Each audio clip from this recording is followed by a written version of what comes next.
Hi friends, welcome to my channel life lesson and astrology with your friend Guru Prince Jain. दोस्तों, पिछली video के अंदर हमने करियर, बिजनेस, प्रोफेशन या किस फील्ड में हमारे को काम करना चाहिए अपनी लाइफ में, उस बारे में डिस्कशन किया था। और उसी को देख के मेरे कुछ खास व्यूअर्स ने मेरे को इंसिस्ट किया कि मैं एक वीडियो ऐसी बनाऊं जिसमें ये चीज़ की इंफॉर्मेशन दे सकूं कि बिजनेस के अंदर हम अगर पार्टनरशिप करते हैं तो हमारे को पार्टनरशिप किस तरह से करनी चाहिए और कुंडली में किस कंडीशंस के अकॉर्डिंग पार्टनरशिप करनी चाहिए। तो चलिए आज की वीडियो में यही चर्चा आपके साथ करते हैं। और उससे पहले जिसने मेरे चैनल को सब्सक्राइब नहीं किया, प्लीज़ चैनल को सब्सक्राइब कीजिएगा और बेल आइकन के बटन को ज़रूर प्रेस कीजिएगा ताकि मेरी हर वीडियो की नोटिफिकेशन आप तक पहुंच सके। तो चलिए दोस्तों, आज की वीडियो शुरू करते हैं और एंड तक इस वीडियो को ज़रूर देखिएगा। दोस्तों, जब हम पार्टनरशिप की बात करते हैं, व्यापार के अंदर जब हम बिजनेस के अंदर किसी के साथ पार्टनरशिप इंट्रोड्यूस करते हैं, तो जो कुंडली अगर हम देखें तो पार्टनरशिप हमें किस कंडीशन पे करनी चाहिए। और हमारी कुंडली का जो 7th हाउस होता है, आप देखिए इस पिक के अंदर जो हाउस मैं आपको बता रहा हूँ, भले यहाँ पे कोई भी नंबर लिखा हुआ हो, पर्टिकुलर ये जो हाउस है हमारा डेली इनकम ऑफ सोर्स का हाउस है, हमारे बिजनेस प्रोफेशन में हमारी पार्टनरशिप का हाउस है। लाइफ के अंदर हम लाइफ पार्टनर के साथ जो पार्टनरशिप होती है जिंदगी भर की, उस पार्टनरशिप को भी यही हाउस रिप्रेजेंट करता है। Basically this is a house of a commitment.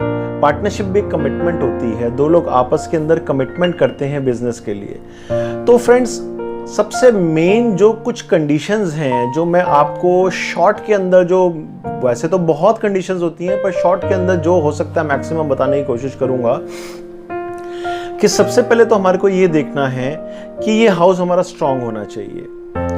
Number 2, इस हाउस के अंदर कोई ऐसे एंटी प्लैनेट्स नहीं बैठे होने चाहिए। सपोज करिए जैसे अगर इस हाउस के अंदर अगर यहाँ पे राहु प्लेस्ड हो जाता है, तो आप खुद अपनी कुंडली को उठा के देख लीजिए, अगर इस हाउस के अंदर राहु है तो आपको पार्टनरशिप नहीं करनी चाहिए। सपोज किसी की बहुत लंबी पार्टनरशिप भी चल रही है तो वो पार्टनरशिप अच्छे से डिसॉल्व नहीं होगी, किसी ना किसी की तरह की अनबन से, लड़ाई से या डिस्प्यूट से खत्म होगी। इस हाउस के अंदर अगर सूर्य है तो भी बहुत हद तक देखा गया है कि पार्टनरशिप में ट्रबल्स आती हैं।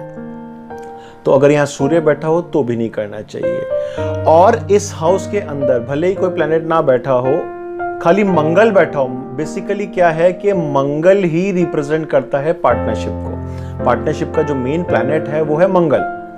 मंगल पार्टनरशिप को रिप्रेजेंट करता है और मंगल यहाँ पे बैठा हो या कुंडली में कहीं भी बैठा हो, उसके अंदर 4 नंबर लिखा हो, 4। मंगल जिस हाउस में बैठा हो, मैं दोबारा रिपीट कर रहा हूं, उसमें अगर 4 लिखा हो तो यहां मंगल नीच का हो जाता है। इस कंडीशन पे भी हमारे को पार्टनरशिप नहीं करनी चाहिए। एक कंडीशन मैं और बताता हूं आपको, अगर 7th हाउस का लॉर्ड 3rd हाउस में या मंगल 3rd हाउस में, 5th हाउस में या 9th हाउस में बैठ जाए तो हम पार्टनरशिप कर सकते हैं।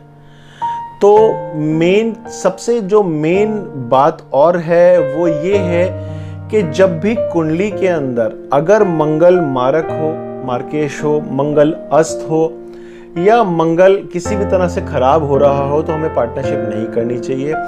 और पार्टनरशिप के समय हमारे को किसी भी एस्ट्रोलॉजर को अपनी कुंडली दिखा के, अगर आप खुद जानते हैं तो देख सकते हैं कि हमारी महादशा किस प्लैनेट की चल रही है। अगर वो प्लैनेट सूटेबल है तो पार्टनरशिप कर सकते हो।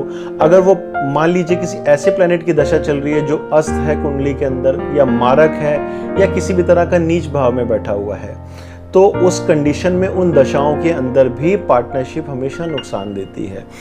और एक और मैं सबको कहना चाहूंगा कि जिस तरह हम जब अपने बच्चों की शादी करते हैं, 2 जनों की शादी होती है, एक फ्यूचर लाइफ पार्टनर जब आपस में बंध रहे होते हैं तो हम कुंडली का मिलान करते हैं।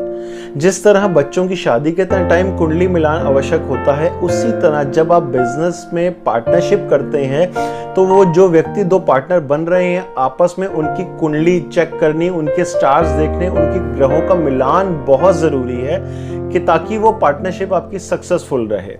अगर आप ऐसा नहीं करते हैं, कुंडली अच्छे से नहीं मिलाते हैं, सपोज करिए एक की कुंडली स्टार्स बहुत अच्छे चल रहे हैं और एक व्यक्ति के प्लैनेट्स अच्छे नहीं है या दशा अच्छी नहीं चल रही है, तब भी लाइफ के अंदर, बिजनेस के अंदर जो प्रॉफिट हमारे को मिलना चाहिए वो पूरा नहीं मिल पाता। जिन ऊंचाइयों पे हमें जाना चाहिए वो नहीं जा पाते।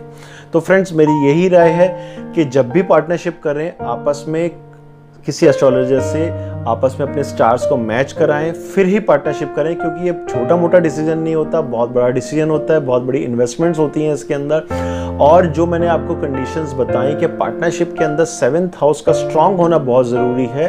इस हाउस के अंदर अगर कोई एंटी प्लैनेट्स बैठे हैं तो पार्टनरशिप नहीं करनी चाहिए। तो फ्रेंड्स, आज की वीडियो के अंदर जो मैं इजी वे में बता सकता था वो मैंने बताने की कोशिश की है। जिनको एस्ट्रोलॉजी की नॉलेज है वो डेफिनेटली इन सब चीज़ों को समझ लेंगे, और जिनको नहीं है तो वो धीरे धीरे, अगर आप मेरी वीडियोस को कंटिन्यू देखेंगे तो बहुत सी चीज़ें आप खुद ही सीख जाएंगे, खुद ही समझ जाएंगे। तो फ्रेंड्स, बहुत सारे कंडीशंस होती हैं, बट कुछ थोड़ी सी छोटी सी वीडियो के अंदर सब कुछ बताना मुश्किल होता है। मैं और इन टॉपिक्स के ऊपर वीडियोस लेकर आऊँगा आपके पास, बहुत सी चीज़ों की डिटेल्स दूंगा। तो आज की वीडियो में इतना ही। थैंक यू, शुक्रिया, नमस्कार।